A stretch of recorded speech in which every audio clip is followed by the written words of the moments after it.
il est clair que l'AFC M23 exerce tous les attributs étatiques sur la zone sous son contrôle. Il ne lui manque que la prérogative de frapper la monnaie et mettre une nouvelle monnaie.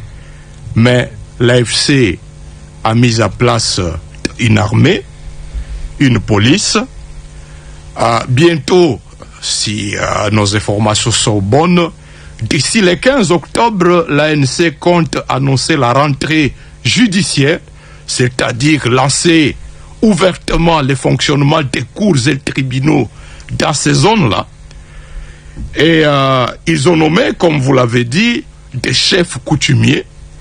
Et ce qui est plus grave, par exemple, par les recrutements des futurs magistrats qu'ils ont nommés, eh bien, l'AFC M23 fait table rase de tout ce qui existait avant.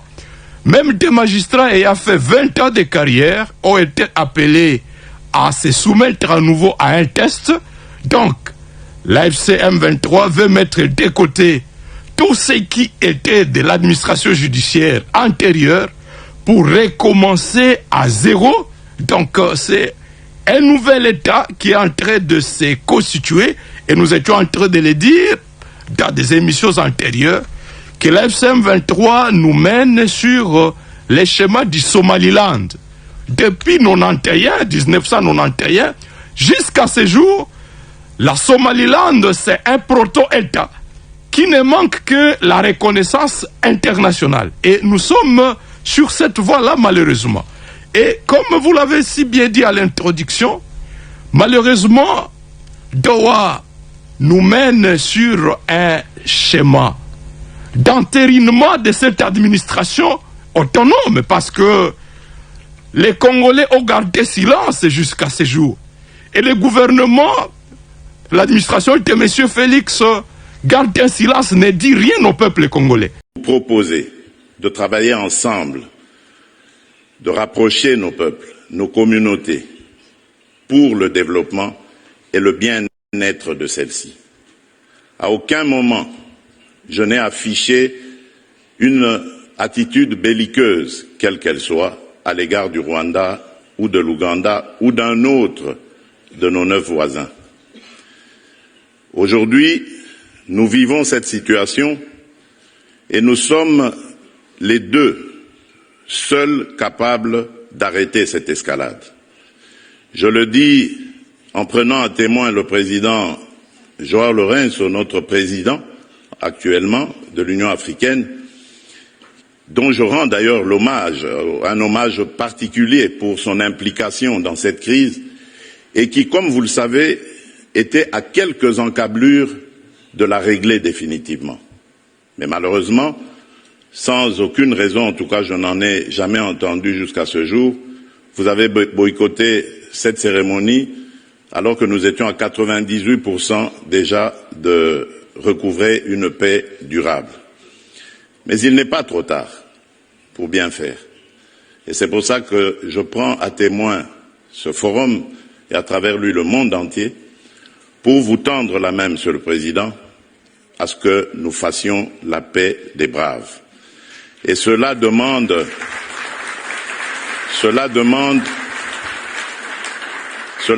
que vous donniez l'ordre aux troupes du M23 qui sont soutenues par votre pays d'arrêter cette escalade qui a fait suffisamment de morts comme ça. Nous les comptons par millions depuis des années. L'histoire nous jugera. Il est temps d'arrêter et de nous tourner vers la paix et le développement.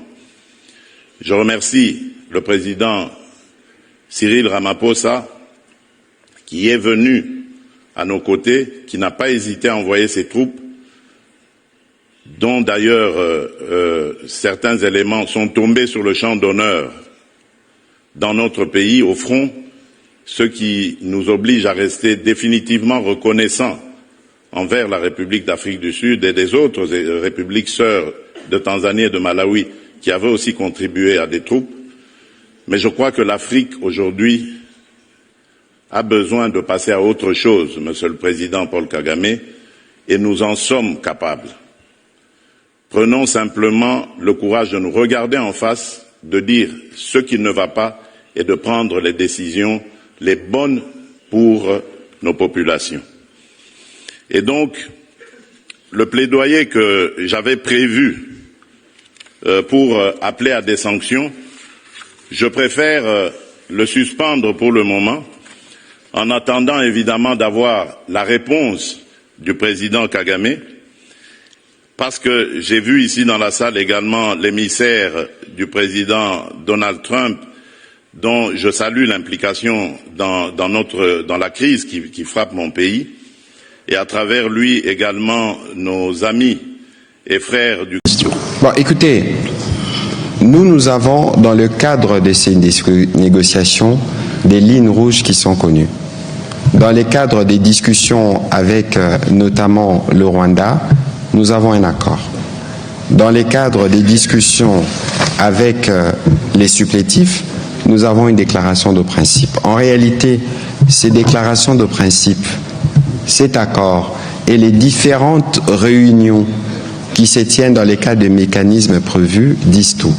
Et donc, je n'ai pas personnellement suivi tous les sens de ce qu'il a été dit, de ce que Massad Boulos a dit, mais ici il faut considérer que nous continuons évidemment, je l'ai dit tout à l'heure, sur la médiation américaine. Je pense que ces déclarations étaient tenues en marge des assemblées générales vers fin septembre, mais je vous ai dit tout à l'heure qu'on a eu des discussions dans le cadre de la joint du comité de surveillance ou du mécanisme conjoint sous médiation américaine. Et donc, il y a évidemment dans ces déclarations, si ces déclarations ont fait l'objet d'une quelconque confusion, je pense que nos équipes les lui ont notifiées, parce qu'il n'a sûrement pas, peut-être qu'il faut le lui concéder, les reculs que nous avons dans la compréhension de certains concepts.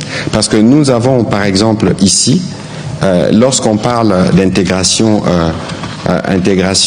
au sein de l'armée, nous avons ce que dit l'accord. Je pense que c'est pas sa position qui doit faire trembler ou faire penser qu'on sort du cadre qui a été établi.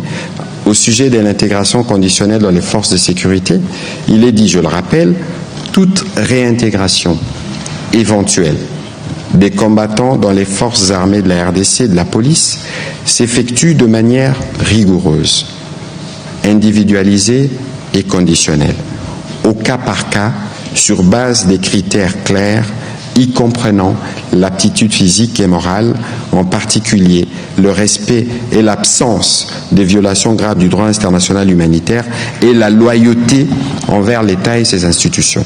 Voilà, la Bible est là. Je pense que les paroles qui font référence sont celles qui sont coulées dans les textes, parce qu'ils font l'objet justement de beaucoup de discussions avant qu'ils ne soient coulés, et aujourd'hui force pour guider la ligne que nous suivons, notamment pour le retour de la paix. Deuxième question, nous sommes arrivés à la fin de cette édition. Merci à vous de nous avoir suivis jusqu'ici. Si vous avez apprécié ces contenus, n'oubliez pas de vous abonner à notre chaîne, d'activer la cloche de notification pour ne rien manquer de nos prochaines vidéos. Likez et partagez cette vidéo. On se retrouve très prochainement. À bientôt.